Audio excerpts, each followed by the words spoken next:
इस वीडियो में हम लोग कंसिलिएशन के बारे में पढ़ेंगे कि ये कंसिलिएटर को अपॉइंट कैसे किया जाता है और ये कंसिलिएशन प्रोसीडिंग होती कैसे, क्या एडवांटेजेस और क्या डिसएडवांटेजेस हैं। तो part 3 of arbitration conciliation act में दे रखा है सेक्शन 61 से लेकर 81 के बीच में।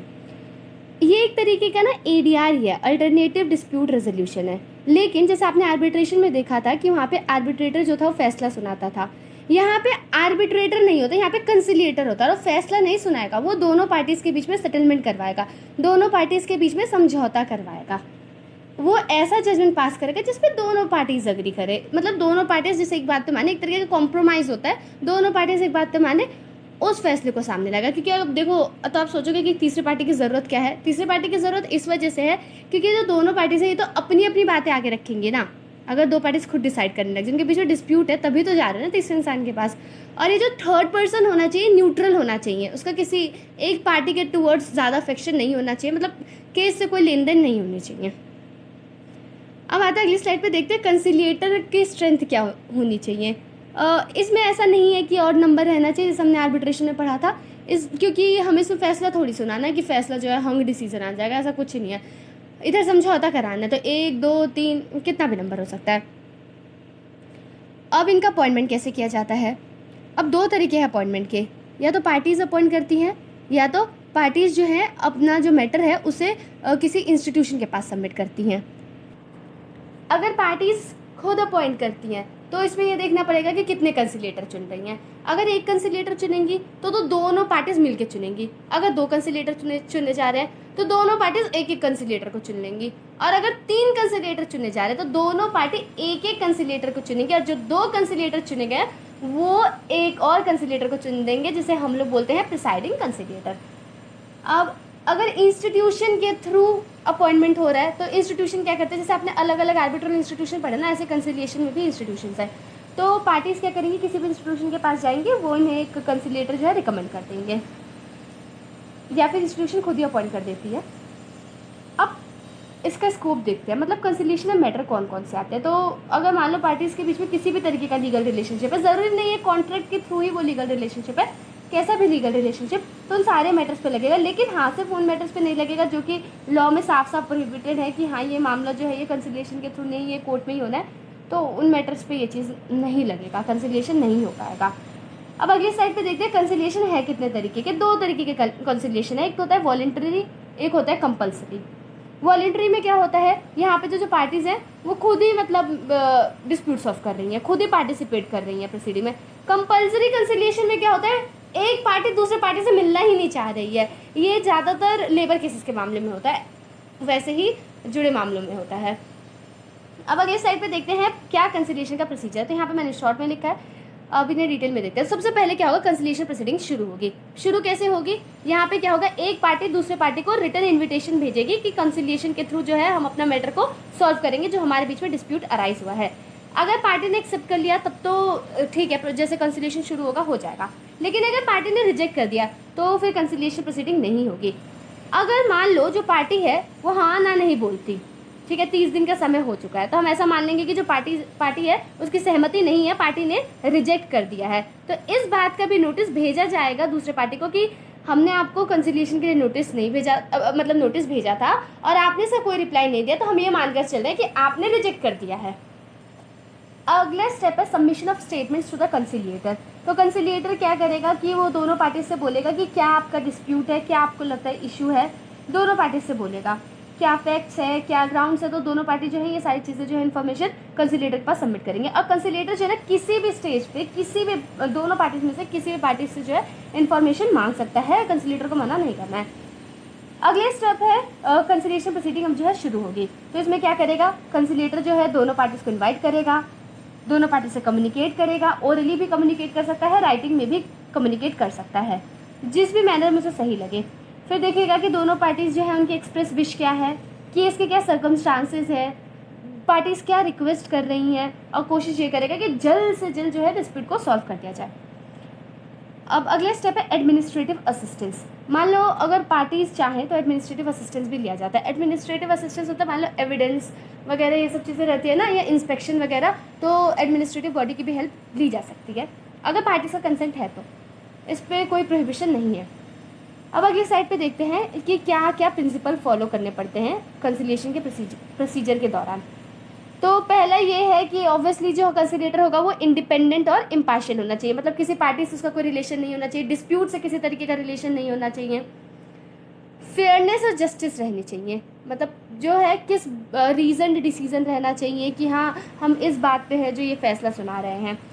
अगली चीज़ है कॉन्फिडेंशियलिटी रहनी चाहिए, जो कंसिलिएटर है जो दो पार्टीज़ की बात है वो दो पार्टीज़ तक ही रखेगा, किसी और को नहीं बताएगा। हमने एडीआर का सबसे अच्छा एडवांटेज क्या पढ़ा था, यही पढ़ा था ना कि जो प्रोसीडिंग है वो कॉन्फिडेंशियल रहती है, सीक्रेट रहता है, कोई और नहीं जानता है। तो इस कंसिलिएटर की ड्यूटी है कि ये जो केस चल रहा है वो कहीं और आगे फर्दर इन्फॉर्म ना, सिर्फ और सिर्फ पार्टीज को ही पता रहना चाहिए। अगला है, अगर मान लो एक पार्टी को इन्फॉर्मेशन देती है कंसिलिएटर को जो कि दूसरे पार्टी के अगेंस्ट रहता है, तो कंसिलिएटर की रिस्पॉन्सिबिलिटी है उस इंफॉर्मेशन को दूसरे पार्टी तक पहुंचाए। अगला है, जो पार्टीज हैं उन्हें कोऑपरेट करना पड़ेगा कंसिलिएटर के साथ। कैसे कोऑपरेट करेंगे, जब बोले प्रोसीडिंग मीटिंग के लिए कंसिलिएटर तब मीटिंग अटेंड करे, जो वो मटेरियल मांगे एविडेंस मांगे कंसिलिएटर वो पार्टीज को प्रोवाइड करना होगा। अगला है, इन्हें कोई रूल ऑफ प्रोसीजर तो नहीं फॉलो करना कि इन लोगों को सीपीसी एविडेंस ये सब चीज़ें नहीं फॉलो करनी, लेकिन नेचुरल जस्टिस के प्रिंसिपल को हर किसी को फॉलो करना पड़ता है, वो डिनाई नहीं किया जा सकता। अगर नेचुरल जस्टिस के प्रिंसिपल को नहीं फॉलो किया तो आप मतलब ये जो आप चैलेंज कर सकते हो कोर्ट में ले जाके। फिर मीटिंग की प्लेस क्या होगी, ये या तो पार्टीज खुद डिसाइड कर ले या फिर कंसिलिएटर बोल देगा, जो कंसिलिएटर को लगता है दोनों पार्टीज को देख के जो सही है उस हिसाब से कंसिलिएटर डिसाइड कर देता है। अब कंसिलिएटर और पार्टीज के बीच में कम्युनिकेशन या तो साथ में भी हो सकती है या जो कंसिलिएटर है अलग अलग दोनों पार्टी से मिल सकता है उनकी बातें जानने के लिए। अब डिस्प्यूट फाइनली सेटल कैसे होता है, कंसिलिएटर किसी भी स्टेज पे दोनों पार्टीज के सामने ये प्रपोजल रखेगा कि देखो मैंने इस केस के पूरे फैक्ट्स जाने हैं और जो इसमें मुझे सबसे सही फैसला लगता है, जो सबसे सही डिसीजन हो सकता है दोनोों पार्टीज के लिए ये है, तो क्या आप लोग इस चीज़ के लिए अग्री कर रहे हैं। किसी भी स्टेज पे ऐसा कंसिलिएटर कर सकता है। अब पार्टीज के ऊपर है, पार्टीज अगर अग्री करेंगे और सिग्नेचर कर देंगे उस डिसीजन पे तो पार्टीज के ऊपर बाइंडिंग हो जाएगा एज इफ वो आर्बिट्रल अवार्ड है, मतलब उसे एनफोर्स कराया जा सकता है कि एज इफ वो सिविल कोर्ट का जजमेंट है, सिविल कोर्ट के थ्रू डिक्री पास हुई है। अब पार्टीज के पास ऑप्शन है, वो चाहे तो अग्री ना करे कि बाइंडिंग तो है नहीं, वैसे भी कंसिलिएशन का जो सेटलमेंट आता है कंसिलिएटर के थ्रू वो बाइंडिंग नहीं होता है, लेकिन अगर पार्टीज चाहे तो बाइंड कर सकते हो। जैसे मैंने भी आपको बताया कैसे बाइंड करेंगे, सिग्नेचर करके अपनी कंसेंट दिखाकर, या तो पार्टीज जो है वो खुद किसी भी स्टेज पे प्रोसीडिंग के वो खुद मतलब ऑप्शंस दे सकते हैं कि हाँ हम ऐसे सेटल कर सकते हैं, ऐसे कॉम्प्रोमाइज कर सकते हैं। अगला है, मान लो जो कंसिलिएटर है उसने किसी कंसिलिएशन प्रोसीडिंग में कंसिलिएटर की तरह एक्ट किया तो उसके ऊपर क्या किसी तरीके की रिस्ट्रिक्शन है। हाँ रिस्ट्रिक्शन है। अगर मान लो जो पार्टीज है कंसिलिएशन में उनके मतलब बात नहीं बनती, वो सोचते कि हम आर्बिट्रेशन के पास जाए, आर्बिट्रेशन के थ्रू अपना मैटर सॉल्व कराएंगे, तो वहाँ पे ये कंसिलिएटर आर्बिट्रेटर नहीं बन सकता है।